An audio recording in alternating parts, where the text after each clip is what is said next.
गूळ निर्मिती उद्योग.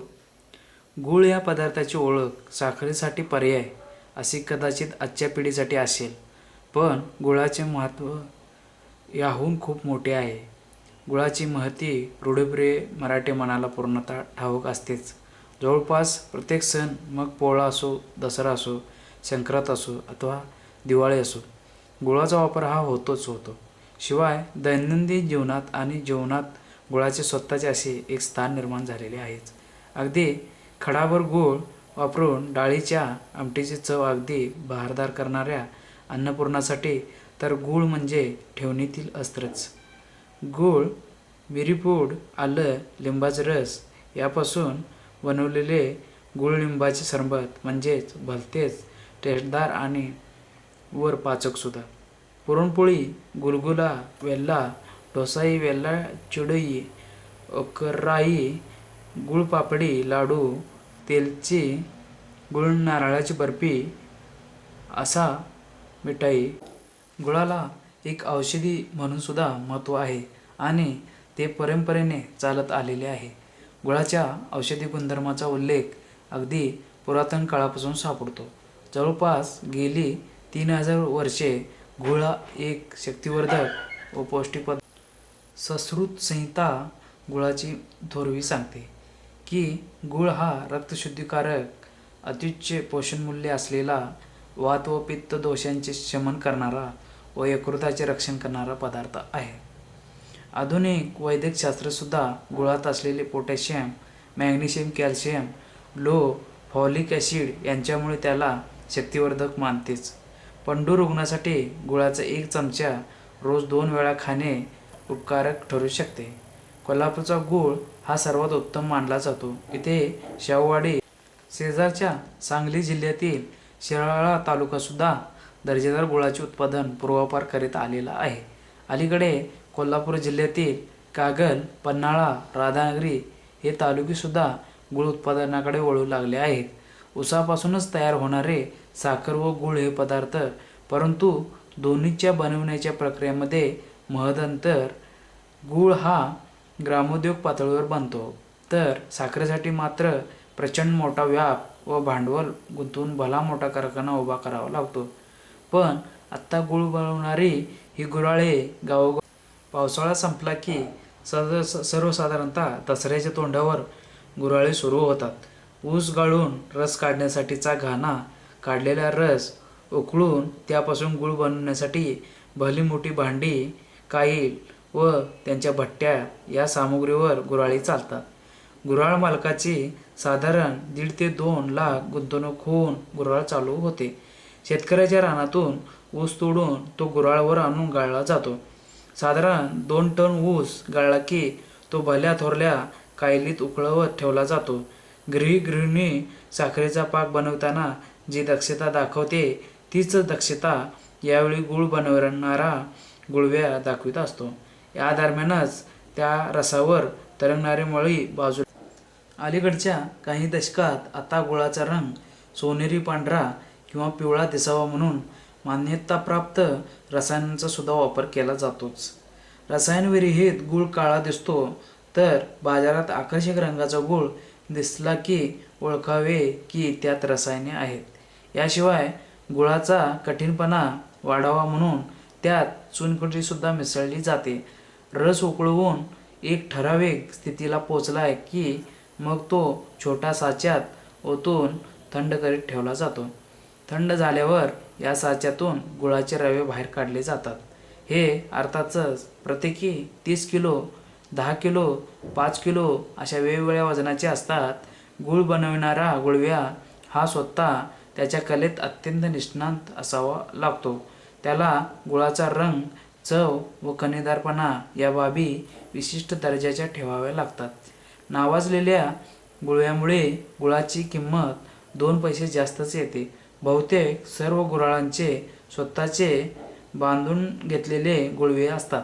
त्यांना दिवसाला 150 ते 200 रुपये मेहनताना व त्याशिवाय तयार केलेल्या प्रत्येक आधारामागे 3 किलो ते 5 किलो गूळ दिला जातो. म्हणजे रोखीच्या परिभाषेत एक गुळव्या रोज किमान ₹400 कमाल ₹800 मिळवतो. याशिवाय साधारण आकाराच्या गुऱ्हाळावर अंदाजे 25 कामगार असतात. त्यांनाही प्रत्येकी रोज रुपये 100 ते 160 इतका मेहनताना मिळतो. बहुसंख्य गुऱ्हाळ मालक हे भाडे तत्वावरच गूळ बनविताना, म्हणजे शेतकऱ्याच्या ऊसापासून त्याला गूळ बनवून देऊन त्याबद्दल त्याच्याकडून अंदाजे 1 टन ऊसापासून 120 ते 125 किलो गुळाचे उत्पादन होते. पैकी 10 किलो गुऱ्हाळ मालकास देऊन उर्वरित गूळ शेतकऱ्याकडून बाजारात विक्रीसाठी आणला जातो.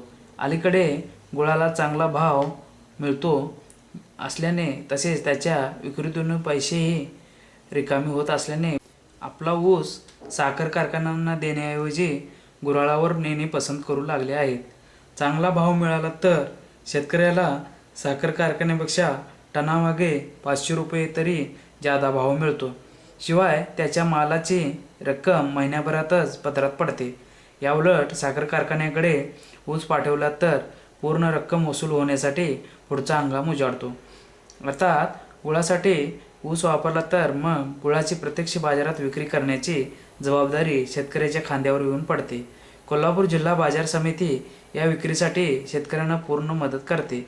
शेतकऱ्याने आपला गूळ बाजार समिती आवारात आणून मान्यतापत्र कमिशन एजंट, त्याला आडत्या म्हणतात, कडे सोपवला की मग एका पूर्वनिर्धारित नियमावलीनुसार चालणाऱ्या विक्री प्रणालीद्वारे त्याच्या गुळासाठी बाजारपेठ खुली होते. अर्थात बाजारपेठेत सुद्धा ऊसाची 92-005 ही जात गूळ बनवण्यासाठी सर्वोत्तम मानली जाते. यापासून मिळणारा गूळ हा कमी काळा व चवीला चांगला असतो. ऊसाच्या इतर जातीपासून बनलेल्या गुळापेक्षा या जातीच्या गुळाला अधिक किंमत मिळते. साहजिकच 95% शेतकरी गुळासाठी वापर करावयाचा ऊस याच जातीचा लावतात. मात्र या जातीचा ऊस परिपक्व झाला की लगेच गाळावा लागतो, अन्यथा उतारा कमी पडतो व गुळाची प्रत खालवते. ऊसाची अन्य जात उदाहरणार्थ 86-032 वगैरे क्वचितच गुळासाठी वापरली जाते. तयार झालेला गूळ बाजार समिती आवारात आणून आपल्या ठरवलेल्या आडत्याकडे सोपवला जातो. वर्षानुवर्षे एकच आडत्याकडे आपला माल नेणाऱ्या अनेक शेतकरी आहेत. गूळ उतरला की मग आडत दुकानदार त्याची पारख करतात व त्याच्या दर्जाप्रमाणे वर्गीकरण करतात. बारीक कणा असलेला, कडकपणा जात असलेला सोनेरी पिवळसर रंगाचा गूळ उत्तम समजला जातो, तर काळा व मऊ, चिकट व रवाळ गूळ कनिष्ठ मानला जातो. काळ्या जमिनीतील ऊसाचा गूळ उत्तम दर्जाचा निर्माण होतो. शहरानजीकच्या शेती जमिनींना सांडपाण्याचा प्रादुर्भाव असतो. या पाण्यावर वाढलेल्या ऊसासाठी पासून बनवलेला गूळ किंचित खारट असतो व तो हलक्या प्रतीचा मानला जातो. त्यास ग्राहक जादा मिळत नाही. अशा प्रकारे गुळाचा कठीणपणा, रंग, चव व कणीदारपणा यापासून आडत दुकानदार आलेल्या गुळाची प्रतवारी करतो. त्यासाठी त्याचा वर्षानुवर्षेचा अनुभव त्याच्या उपयोगी येतो. निष्णात आडत दुकानदार 1-2 मिनिटातच गुळाचा दर्जा जोखतो. आडत दुकानदाराच्या पेढ्या या वर्षानुवर्षे व्यवसायात असतात. कोल्हापूर बाजार समितीतील आज 260 आडत परवाने आहेत. आडत दुकानदारांसाठी बाजार समितीचा परवाना आवश्यक असतो. काही आडत पेढ्याकडे 4-4, 5-5 परवाने सुद्धा असतात. या पेढ्यामध्ये आपल्या पुढील पिढीला कार्यरत ठेवून त्याच्या गुळाची पारख करण्याचे प्रशिक्षण दिले असते. 80 वर्षे 100 वर्षे कार्यरत पेढ्यामध्ये अशा व्यवसायाच्या 4थ्या किंवा काही ठिकाणी 5व्या पिढ्यांच्या हातात पोहोचल्याचे दिसते. ते यामुळेच कोल्हापूर बाजार समितीमध्ये सकाळी 9 वाजता गूळ सौद्याना प्रारंभ होतो. आदल्या दिवशी ज्या दुकानामध्ये शेवटचा सौदा पार पडलेला असतो त्याच्या पुढच्या दुकानात बाजार समितीचे संबंधित कर्मचारी व खरेदीदार जमलेले असतात. खरेदी करण्यासाठी सुद्धा बाजार समितीकडून खरेदीदाराचा परवाना मिळवावा लागतो. या परवान्याशिवाय कोणीही सौद्यावेळी लिलावात सहभागी होऊ शकत नाही. कोल्हापूर गूळ हा सर्वोत्कृष्ट मानला जातोच, त्याला कर्नाटकचा अथवा इतरत्रचा गूळ अद्याप आव्हान देऊ शकलेला नाही. या गुळाच्या दर्जामुळे या गुळाचा गुजरातमध्ये प्रचंड मागणी असते. गुजराती ग्राहक चांगल्या गुळास जादा, साधारणतः हलक्या दर्जाचा गूळ कोकण तसेच कर्नाटककडेही जातो. यामुळे कोल्हापूर बाजार समितीमुळे गूळ सौदावेळी बरेच गुजराती खरेदीदार दिसतात. ठरलेल्या वेळी ठरलेल्या ठिकाणी सौद्याला सुरुवात होते. सौदा होण्यापूर्वीच खरेदीदाराने विक्रीसाठी प्रतवारीने मांडून ठेवलेला गूळ पाहून घेतलेला असतो. पाहताक्षणी गुळाची पारख करणारे हे खरेदीदार चालू बाजारभाव व आपण जोखलेला दर्जा या आधारे समोरच्या गुळाचा दर मानशी ठरवत असतात. सौदा सुरू होताच गुळाच्या रव्यांचा प्रत्येक राशीचा लिलाव पद्धतीने बोली लावून किंमत ठरवली जाते. रंजक बाब अशी की सर्व आडत दुकानदारांना न्याय मिळण्यासाठी सौदा फिरता ठेवला जातो. एका दुकानदारातला सौदा आटोपला की सर्वजण पुढच्या दुकानाकडे जातात व तेथील गुळाचा सौदा होतो. या पद्धतीत एका आडत परवानधारकास सौद्याची फक्त 6 मिनिटेच लागतात. एवढ्या अल्प वेळेत त्याने प्रतवारी मांडलेल्या सर्व राशीच्या एकामागोमाग एक लिलाव होत जातो. खरेदीदार एवढ्या कमी वेळात खरेदीदार ठरून बोली लावत जातात. बाजार समितीचा अधिकृत कर्मचारी गुळाचे वजन करून नोंदवित असतो, त्याला तोलाईदार म्हणतात. तसेच सौद्याची पूर्ण माहिती म्हणून विक्रीचे आडत दुकान, मालाचे वजन, खरेदीदाराचे नाव, शेतकऱ्याचे नाव, लिलावातील बोलीची रक्कम इत्यादी बाबींची नोंद बाजार समितीचे कर्मचारी करीत असतो, त्याला सौदा लिपिक म्हणतात. त्याने नोंद करून ठेवलेल्या सौदापट्टीची एक एक प्रत शेतकरी, आडत दुकानदार, खरेदीदार यांनाही दिला जातो. या सर्व प्रक्रियेवर समितीचा निरीक्षक पूर्ण वेळ हजर राहून लक्ष ठेवून असतो. साहजिकच सौदा पद्धती या क्रमवारी पद्धतीमुळे मग आपल्या दुकानात सौदा होण्याची वारंवारता वाढवण्यासाठी मग आडत पेढ्या एकापेक्षा जास्त आडत परवाने मिळून बाजार समितीच्या आवारामध्ये आपली दुकाने थाटतात. ज्या पेढीची उलाढाल जास्त असते त्यांचे परवाने जास्त व त्यांच्या शाखासुद्धा अनेक असा हा प्रकार. सासणे, पवार, बुर्गे, खोबरे अशा आडत पेढ्या अनेक दशकापासून कार्यरत आहेत. त्यांच्या प्रत्येक 4-4, 6-6 शाखा आहेत. या पेढे एक हंगामात 3 कोटीपासून 15 कोटीपर्यंतची उलाढाल करतात. यांच्याकडे गूळ आणणारे शेतकरीसुद्धा वर्षानुवर्षे सातत्याने आपल्या ठराविक पेढ्यावरच येतात. तरीही आता आर्थिक व्यवहारातील मतभेदामुळे पेढ्या बदलण्याचे प्रमाण काही प्रमाणात दिसू लागले आहे. 5 ते 10% शेतकरी आपला जुनी पिढी बदलून नवीन पिढीकडे जातात. अन्यथा बाकीच्यांचे व्यवहार वर्षानुवर्ष परस्पर विश्वास दृढ करीत पुढे चालू राहतातच. जी गोष्ट पेढी व शेतकरी या संबंधाबाबत, तीच गोष्ट बरेच अंशी पेढी व खरेदीदार संबंधाबाबतही सत्य आहे. वेगवान सौदा पद्धतीमुळे खरेदीदारास मालाची पारख फक्त नजरेने करावी लागते व ती सुद्धा अक्षरशः काही सेकंदाच्या काळात गूळ दिसतो कसा हे पाहून खरेदीदार बोली लावत असतात. बरेच वेळा अंदाज चुकल्याने घेतलेल्या गुळाचा दर्जा कम असायला निघू शकतो, त्यामुळे खरेदीदार नुकसानीस जाऊ शकतो. हे टाळण्यासाठी खरेदीदारसुद्धा स्वतःशी संबंधित ठराविक पेढ्यावरील बाजार समितीच्या नियमाप्रमाणे सौदा झालेल्या मालाची पूर्ण रक्कम आडत दुकानदाराकडून शेतकऱ्याला त्याच दिवशी अदा केली जाणे आवश्यक असते. साहजिकच या प्रक्रियेत मग खरेदीदाराने आडत दुकानदारात रोख रक्कम देणे आवश्यक बनते. पण वर्षानुवर्षे परस्पर विश्वासावर चालणाऱ्या या यंत्रणेमध्ये सहमतीने उधारी चालतेच. सध्याच्या रूढ प्रथेप्रमाणे बऱ्याच पेढ्या आपल्या शेतकऱ्यांना मालाच्या 60% किमती एवढी रक्कम उचल देतात. उर्वरित रक्कम माल विक्री झाल्यापासून 3 आठवड्यात दिली जाते. अर्थात शेतकरीही याबाबत तक्रार नसते. शेतकऱ्यांना 3 आठवड्यांनी पैसे देणाऱ्या पेढ्या खरेदीदारांना सुद्धा 4 ते 5 आठवडे मुदतीसाठी उधारी देऊ करतात. हा सगळा व्यवहार साहजिकच परस्पर विश्वासावर अवलंबून असतो. फार क्वचित या विश्वासाला तडा जातो. गूळ विक्री व्यवहाराच्या रकमेतून वजन काट्याचा खर्च, तोलाई, हमाली व आडत दुकानदाराची आडत इतका खर्च कापून बाकी रक्कम शेतकऱ्याच्या हातात पडते. या सर्व कपातीचे दर बाजार समितीकडून पूर्ण निर्धारित केलेले असतात. सध्या आडतीचा दर 3% इतका आहे. अर्थात तोलाई, हमालीचे दर समितीने यावर्षी जुलैमध्ये बदललेले आहेत.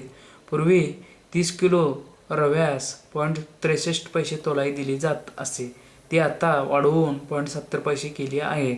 असेच बदल छोट्या वजनाच्या रव्याबाबतही झाले आहेत. एवढ्या मोठ्या संख्येने गुळाची उलाढाल होताना हमाल हा घटकही महत्त्वाचा ठरतो. मध्यंतरी हमाली वाढवून मिळण्याबाबत आंदोलन झाले होते. जुलैमध्ये हमालीचे दरही वाढवले गेले. आत्ता 30 किलो रव्यासाठी 1.25 रुपये हमालीचा दर आहे. पूर्वी तो 1.10 पैसे होता. गुळाचा सौदा ही काही सेकंदात पार पडणारी प्रक्रिया असते, तरी शेतकऱ्याच्या दृष्टीने ती एक परीक्षाच असते. त्याचे उत्पादन ग्राहकाच्या दृष्टीने उत्तम असले तरीच त्याचा वरचा भाव मिळून या परीक्षेत तो पास होणार असतो. साहजिकच या परीक्षेची तयारी तो ऊसाची लागण केल्यापासून करीत असतो. यात योग्य जातीचे ऊस लावणे, योग्य वेळी त्याची तोड करणे, चांगल्या गुळाळावरून कमी कणीचा चांगला गुळ बनवून घेणे या बाबतीत आता कोल्हापूरचा शेतकरी पारंगत होऊ लागला आहे. सडोली खालसा, सडोली दुमाले, हिरवडे, निगवे, सावे, पाडळी, वरणगे इथला गूळ तेथील जमिनीच्या प्रतीमुळे व शेतकऱ्याच्या कौशल्यामुळे हातोहात खपतो. 2001 ते 2002 च्या हंगामात जवळपास 6 लाख रवे विकले गेले होते. गेल्या हंगामात हा आकडा 8 लाख ओलांडून गेला आहे. गेल्या हंगामात गुळाची एकूण उलाढाल 2.25 अब्ज रुपयापुढे पोहोचली आहे. सौद्यावेळी गुळाची प्रत तसेच मागणी, पुरवठा यावरून दर ठरतो. सोन्याचा भाव जसा रोज बदलतो तसाच प्रकार गुळाचाही आहे. या वर्षीच्या हंगामाची सुरुवात दीपावलीला पहिला सौदा करून झाली होती. या मुहूर्ताच्या सौद्यात गुळाला भाव 4,551 रुपये प्रति क्विंटल मिळाला होता. पण नंतर आवक वाढत गेली तसा दर कमी झाला आहे. आत्ता प्रतवारीप्रमाणे अगदीच कमी प्रतीचा गुळ असेल तर मात्र त्याला अगदी कमी भाव मिळतो. बाजार समितीकडील नोंदीप्रमाणे चालू दशकातील सर्वात कमी भाव 2002 साली दिला गेला होता. तेव्हा एका सौद्यामध्ये गुळास फक्त 600 रुपये प्रति क्विंटल भाव मिळाला होता. त्या वर्षीचा कमाल भाव 2,100 रुपये होता. गेल्या हंगामातील निच्चांकी 1,500 रुपयाचा होता तर उच्चांकी 3,800 रुपयांचा होता. 2004 ते 2006 हा काळ मात्र गुळ व्यवसायासाठी तेजीचा होता. त्यावेळी बरेच सौदे गुळाला 4,500 च्या आसपासचा भाव देऊन गेले होते. 2005 साली मिळालेले कोल्हापुरी गुळ हा कोल्हापूरसाठी अभिमानाचा रास्त विषय आहे.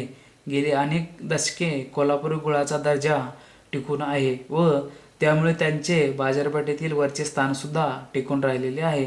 अलीकडच्या काळात कोल्हापुरी गुळाची निर्यातसुद्धा जोर पकडू लागलेली आहे.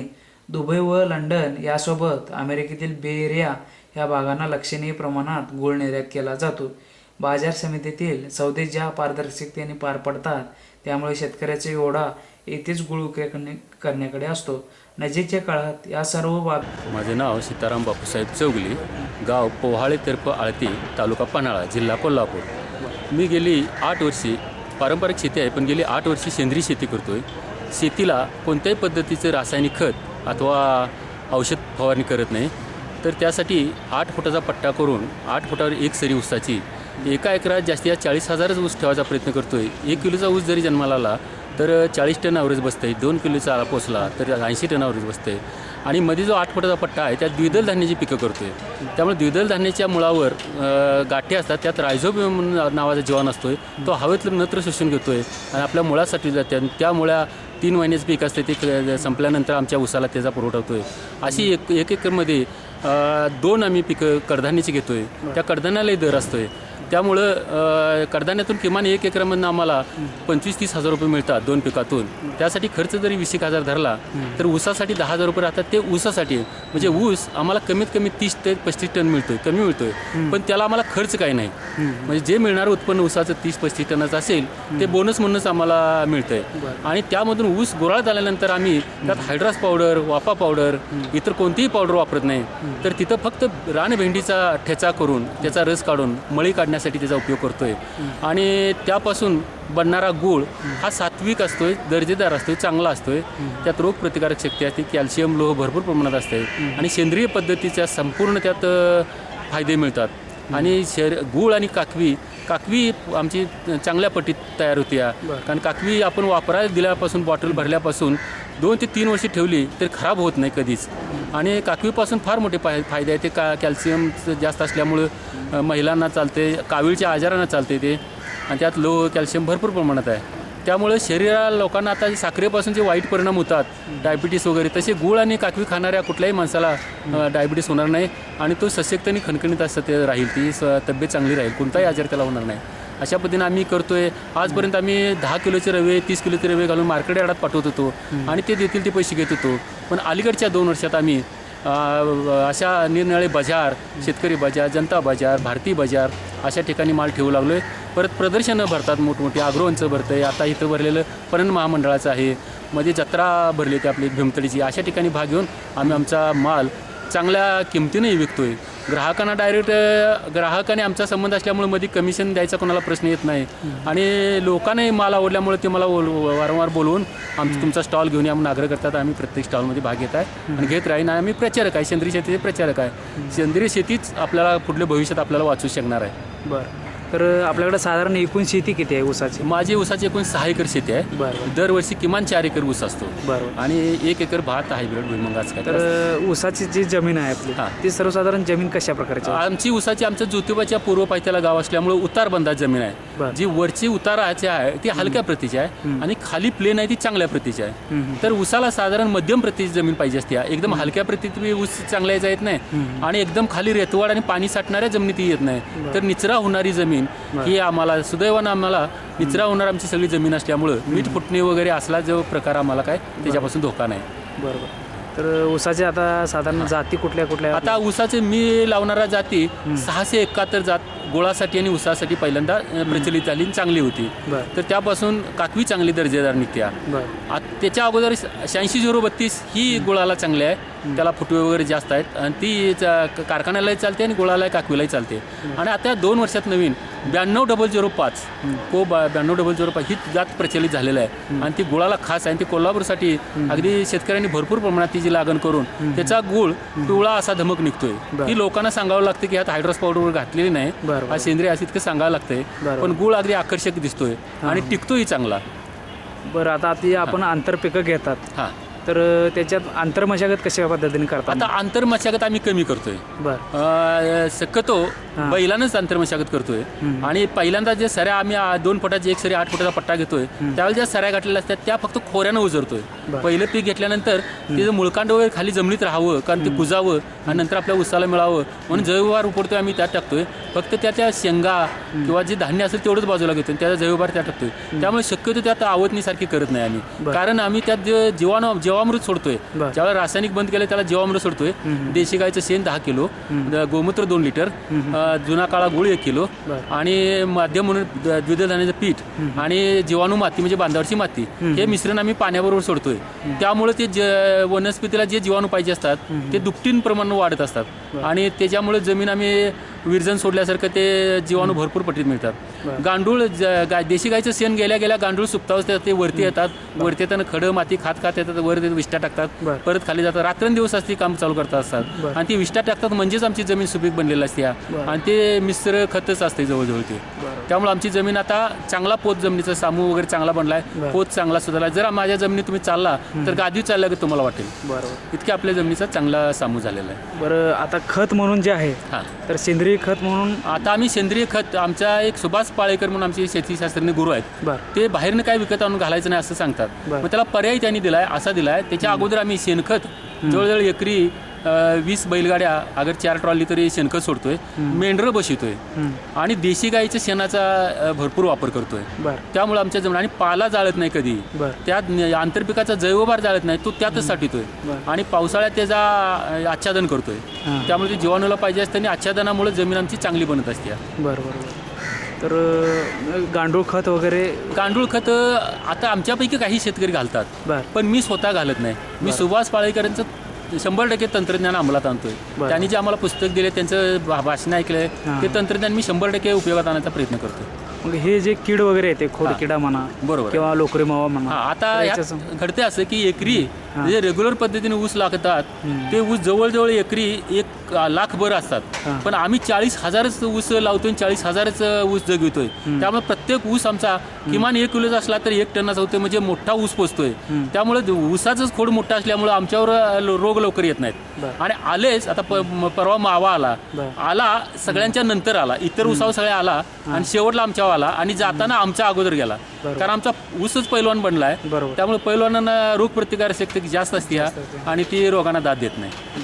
असं मग आयुर्वेदिक उपाय काय? निंबोळी आयुर्वेदिक आम्ही दशपर्णी अर्क, देशी गोमूत्र मारतोय, दशपर्णी अर्क मारतोय, फवारण्या करतोय. जे रोग येतील त्या पद्धतीत आम्हाला निरनिराळे औषध आम्ही सेंद्रियमधली मारतो, जैविक अशी मारतो. आणि साधारण खोडवा आणि निडवा अशी 3 पिकं घेता एका आता नाही, आम्ही जवळजवळ आता माझं जे पीक आहे 7वं खोडवा आहे. बरं 7 आम्ही ते 7वं खोडवं काढलेलं नाही, हां कारण प्रत्येक खोडव्याला आम्हाला जास्तीत जास्त टनाचा वाढतच निघाले. जमिनीचा जसा जसा पोत सुधारेल तसं तसं आमचा गुळ वाढत निघालाय. बरोबर. त्यामुळं बेटवर्गीय ऊस हा बेटवर्गीय पीक आहे, बरोबर. 36 वर्षे राहू शकतोय. बरोबर. त्यामुळं आम्ही माझं तर आता 7वं खोडवं आहे आणि आमच्या काही कार्यकर्त्यांचं 8वं 9वं खोडवं सुद्धा आता चांगल्या प्रतीत आहे. चांगल्या पद्धतीचं याचं पाण्याचं व्यवस्थापन कसं असतं? पाणी आता आम्हाला भरपूर आमचं इरिगेशन गावात आणि माझी स्वतःची विहीर आहे, हां. तर पाणी आम्ही देताना अगदी कमी देतोय.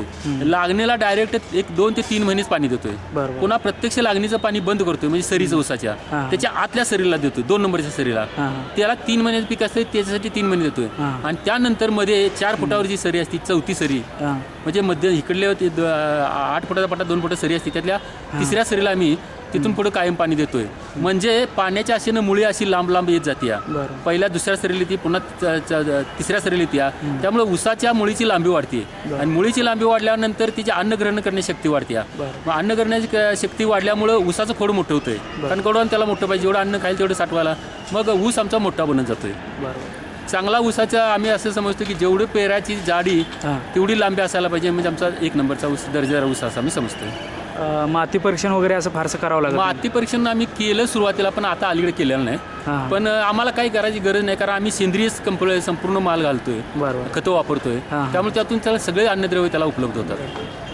तर आपण सुरुवातीला जो कारखान्याला ऊस वगैरे पाठवत होता, होय आणि आता सध्या स्वतः गुळाची प्रोसेस करून होय. हे याच्यात काय फरक वाटतोय आपल्याला? नाही, कारखान्याला ऊस घातल्यानंतर हां. कारखाना जो दर देईल त्यावर अवलंबून राहायला लागते, आणि ते 4 हप्त्यानं पैसे देतात. बरोबर. आता गुळामध्ये आम्हाला इथून मागं आम्ही मार्केट यार्डात गुळ पाठवला हां. की 2 वेळाला आम्हाला पूर्ण पैसे मिळतात.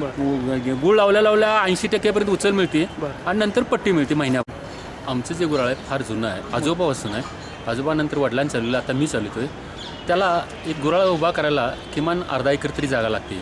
एक मोठी शेड लागते की ज्यामध्ये वाफा असतो गुळाचा आणि चुलवण वगैरे असते, आणि दुसऱ्या बाजूला एक त्याच शेडला पाकं वगैरे उतरून तिथं मोटर आणि क्रशर घाणा असं बसवलं जातं.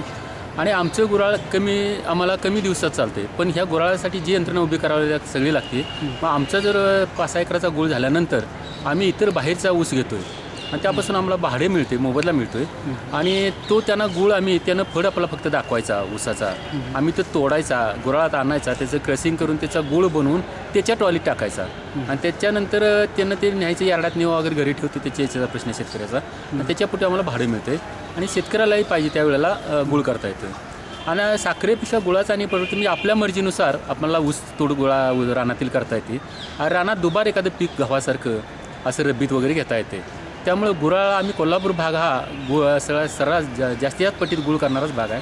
आणि विशेष म्हणजे आमच्या कोल्हापूर जिल्ह्याला ऊसाला पोषक असं वातावरण आहे, जमिनी चांगली आहे, आणि आमचा गुळ हा दर्जेदार गुळ निघतो आहे. गोडीलाही जास्त आहे आणि कलरमध्येही सुद्धा चांगला निघतो आहे. त्यामुळे कोल्हापुरी गुळ आज कोल्हापुरातच महाराष्ट्रातच काय पण भारतभर प्रसिद्ध असून आता बाहेरसुद्धा बाजारपेठ मिळण्याची शक्यता आहे, चालू आहे तसा प्रयत्न, आणि बाहेरसुद्धा आपला गुळ जाणार आहे कोल्हापूरचा. तर गुऱ्हाळामध्ये प्रोसेस कशा पद्धतीने रस कसा काढला जातो वगैरे? सर्वसाधारण गुऱ्हाळात आल्यानंतर आमची 10 HP किमान मोटर लागते, आणि त्याच्यावर जो क्रेशर आहे तो किर्लोस्करचा असतो, किर्लोस्करचा असतो किंवा किरण म्हणून नवीन निघालेला आहे, तो क्रशर असतो आमचा. तर एका मानधन आमचं असतं, तर 1 मानधनाला किमान 1 टन ऊस लागतो. ते साधारण 1 तासात ते मानधन भरतं आहे जर आम्ही चालू केलं. आणि 2 मानधनं घातली की आमचं 1 आदन निघतं आहे. म्हणजे रात्रीला सर्वजण 8 टन आम्हाला ऊस संपतो. 4 आदनं काढली की आमची रात्र बसते. आमच्याच भागात काही 5 दिडके काढतात, एक फुल मानधन घेतात, एक हाफ मानधन घेतात, आणि अशी 5 आदनं काढली दिडकी की त्याला आम्ही रात्र म्हणतो. म्हणजे पूर्ण हजेरी त्या मजुराला मिळते. त्यासाठी मजूर आम्हाला 27 लागतात.